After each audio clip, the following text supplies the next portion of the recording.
besluit oor wat mense wil gaan studeer eendag, veral vir 'n graad 10 en graad 11 op hierdie stadium, kan nogal problematies raak.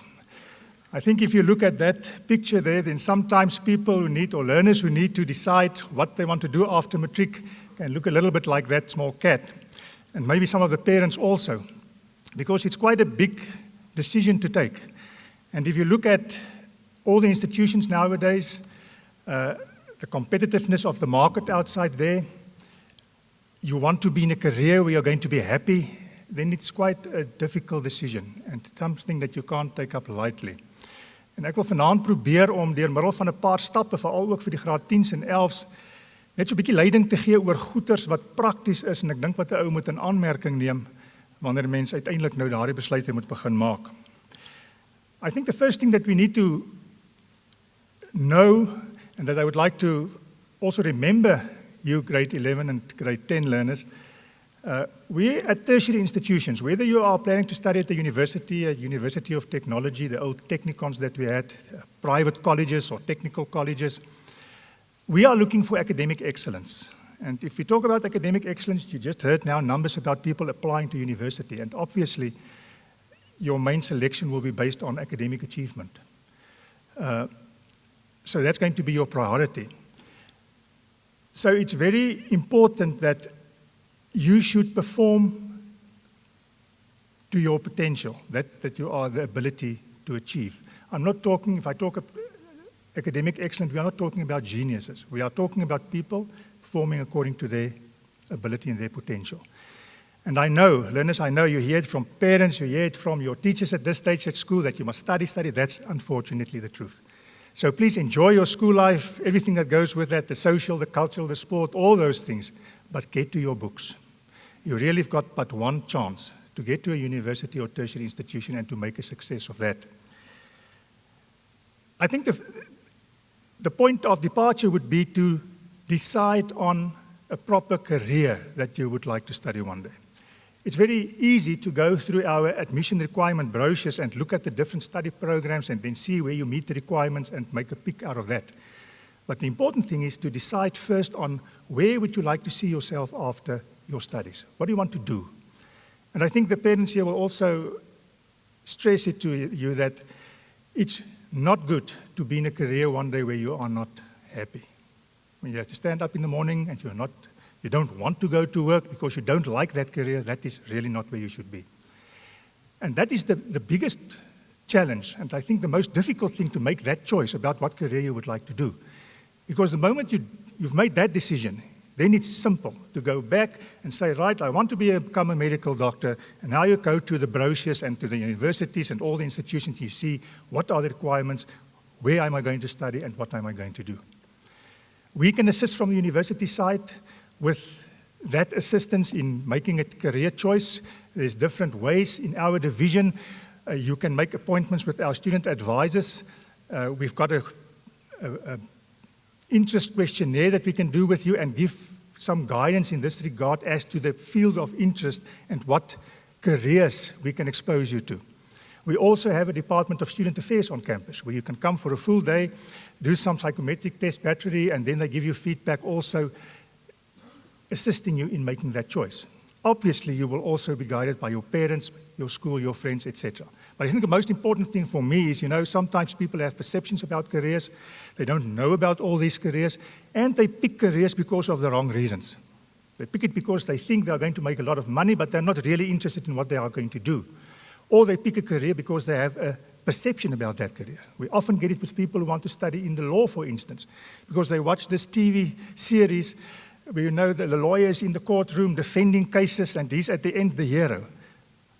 But they are not aware of that is only a small part of this job. A lawyer is sitting behind his table also for long hours of the day, preparing for cases, doing administration, etc. So that is the kind of thing that they must know before they make that decision.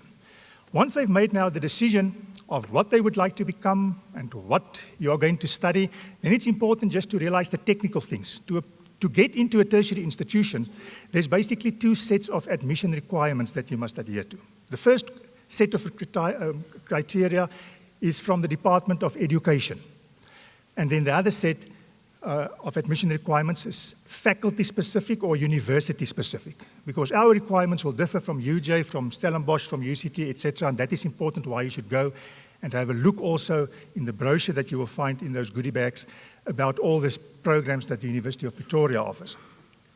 But let us first just look quickly at the National Department of Education requirement for the National Senior Certificate, and this also applies for the IEB, Independent Examination Board examination. You need your 7 subjects, your compulsory subjects that you have currently, which is 6 of them is 20 credits, and then you have life orientation, which is 10 credits. And you know also that you need to take 4 compulsory subjects, the 2 languages, maths or maths literacy, and then also the life orientation. And then there's 3 other elective other subjects that you can pick. Furthermore, to get university entrance, it's very important that you should have in your subject package at school, you should have 4 subjects, at least 4 subjects from the designated list of subjects. And there you have the designated list of subjects. Those are the subjects that give you access to tertiary institutions or to universities also. Now, fortunately, 3 of your 4 subjects, in any case there, the 2 languages, maths or maths literacy, and then you only need 1 more subject from this list so that you can come to the university. So some people have got all the subjects from this list, others have just 4, but you must have a minimum of 4. But then the important thing, and that is often where there's some problems, to get access to baccalaureate degree purposes, to study a degree, you must have for at least 4 subjects from this designated list a minimum of 50%. We had cases at the beginning of this year again where students turn up here and then they have quite a good average in the deep 60s. But at the bottom of their matric certificate, it just says that you've got access to diploma or higher certificate studies, nothing about degree studies. And then when we look at the marks, we see that it's got 4 subjects from this list. And for 3 of them, they have above 50%, but there's maybe 1 that they've got 49%. And then you don't have access. And the only option would be to repeat that subject in the next year to get yourself access to degree studies and then reapply. So it's really a year that you are going to have extra to get to that point. So that's very important that you should realize that. Once you meet these requirements, you've got your 4 subjects minimum, and you have now your 50%, then you qualify to go to a tertiary institution. Obviously, now you must go to a specific university with their specific admission requirements, as I've indicated that you will find in this booklet.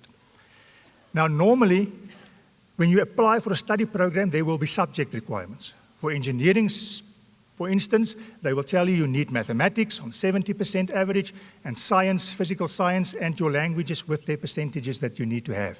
And in the last column in that booklet, behind, the program's name, you will see a column which says APS, the admission point score. Now, I'm sure the grade 11s and 10s, you know what this admission point score is all about. In the olden days, we called it the M scores. It's calculated. You've got your 7 subjects, but you exclude life orientation because that's a 10-credit subject. So you take your other 6 subjects, and based on this table that we have here, you read off a score for each subject based on your percentage. Say, for instance, you have for English 63%, and you see there's 63, it will give you a 5 score. For English, you will allocate yourself a 5. So you take your 6 subjects, get a score, and add up, and the total that you get, that will be then your APS score, and you must meet that APS score. So you'll see most of our programs are 30 and above APS that you need.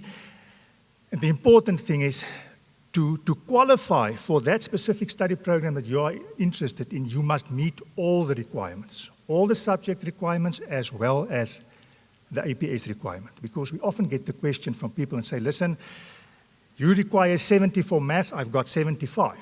And then for that program, you need a 30 APS, I've got 29. Can I balance it out? Because the one meets the other one not. Unfortunately not. You must meet all the minimum requirements.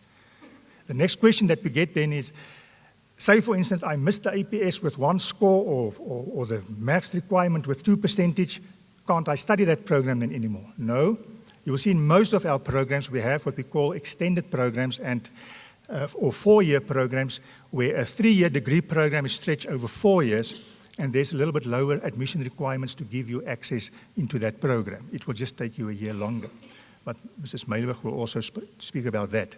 So there are ways in which we would like to assist you to get into programs and to perform yourself into that program.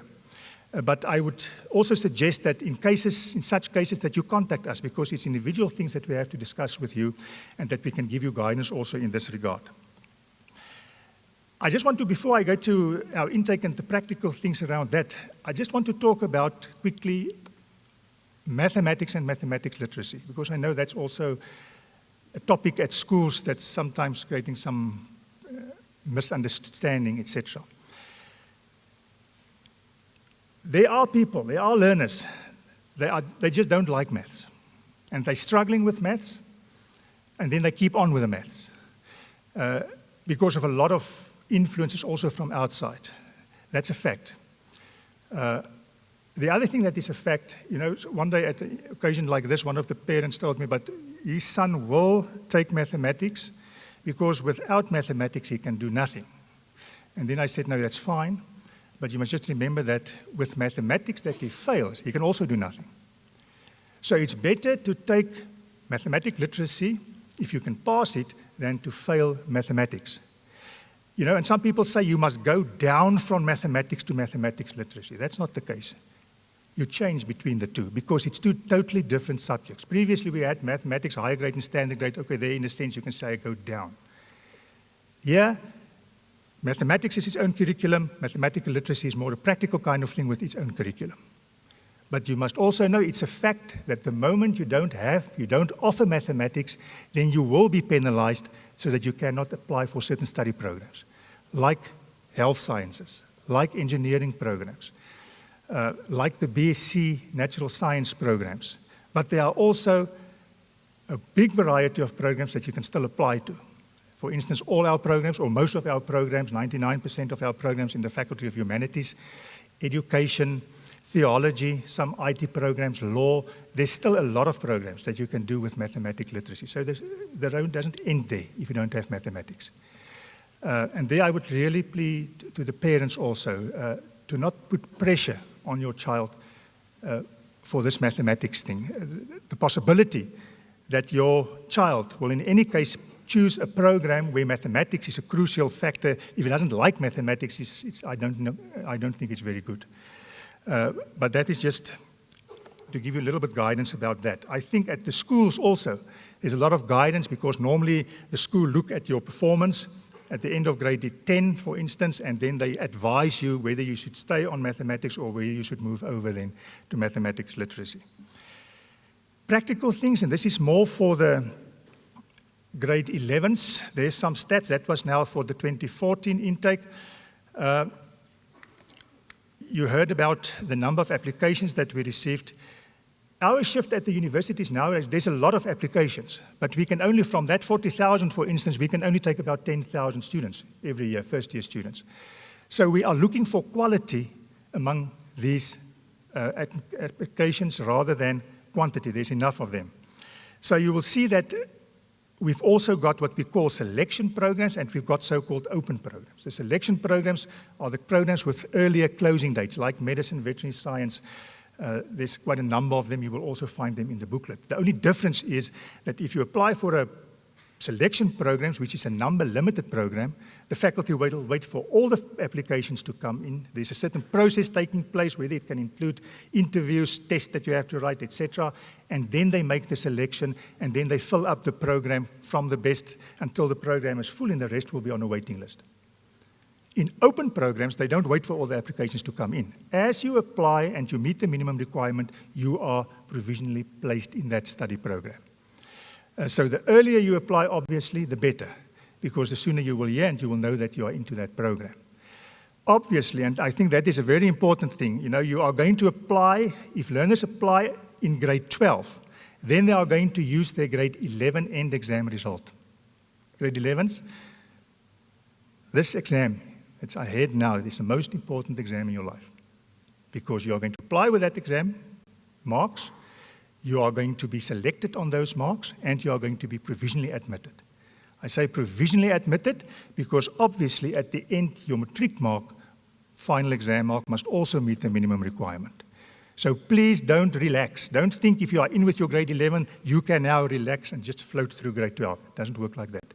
If you are not going to have the admission requirements at the end of grade 12, then they are going to put you off the program. So just take note of that. The application process, this is now more relevant to the grade 11s at this stage. Because of the large number of applications that we get every year, please, people talk about closing dates. I always say, don't look at closing dates. Our applications open 1 March of every year. So apply 1 March or the 2nd of March. Then you don't have to worry about closing dates. The sooner your application is in, the better. And also, if you look at residence placement, Mrs. Healy will also talk to you about that. It's better, the earlier you apply, the better your chances also to get placed in residences, for instance. There's various ways that you can apply, 3 ways. We've got student advisors servicing all the schools. They are going early in the year out to schools, and they have paper copies of application forms that they will leave at the schools that you can complete. But obviously, we recommend that you apply online. It's a very simple process. You just go online, you apply, submit your application, you upload your supporting documents, and then you're on the system and you will receive your student number then also electronically, and then you can monitor and trace your own application.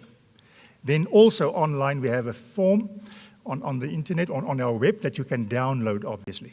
Just make sure that you don't copy application forms, because these application forms, they're all having barcodes, so it must be a unique form and the original form that you submit to the university then. You will see the closing dates is indicated in this booklet. At each study program, you will see whether it's the end of June, end of May, or most of our programs, then the open programs, end of September. For South African citizens and non-South African citizens, the end of August. And then please note, because I know it's very popular also amongst our Juniortukkies, the health sciences and also the veterinary sciences, the closing date is as early as May, the end of May. You must have your applications in. Also that we would like to suggest, and I'm almost done, you will see on the application form there's space for 2 choices. You've got a first choice and you've got a second choice. Please put on 2 choices. It's not going to cost you anything more if you put 2 choices rather than only 1. And the important thing, if you apply for selection programs, it's not advisable that you apply for the second choice also as a selection program. Your first choice must be a selection. If you apply for selection, that must be your selection program. Why? Because it's strict selection, and because there's so many people applying for those programs that normally the faculties also consider this first choice, and if there's spaces still available, then they will look at second choices. But there's normally so enough applications as a first choice, so it's a little bit of a risk to put it as a second choice. Your second choice should rather be an open program. And you will also see that sometimes for medicine, for instance, if you apply for health sciences or some of the health sciences program, we recommend that you apply for BSc Biological Sciences as a second choice, because that's a program that can give you later on another chance if you are not successful the first time. But once again with this, please contact us that we can give you guidance also as to what should be your second choice. You will also see there's a very nice pamphlet that we have on our Juniortukkie web, which indicate all our study programs and the recommended second choices. That can also give you some guidance. I just want to end off with, and this is for the learners, at the end, it's a person that's going to apply. It's not just a thing. And every one of us, and of you, has inside of him or her a piece of good news. And the good news is that you don't know at this stage how great you can be, or what you can accomplish, and what your potential is. And that is the challenge. If you decide on studying further, put your head to it. Get to your books, make sure that your academics is up to standard, and then you just go for it. And I'm sure if you've got that attitude, then there's nothing that can keep you down, and you will also succeed at the university. Thank you very much.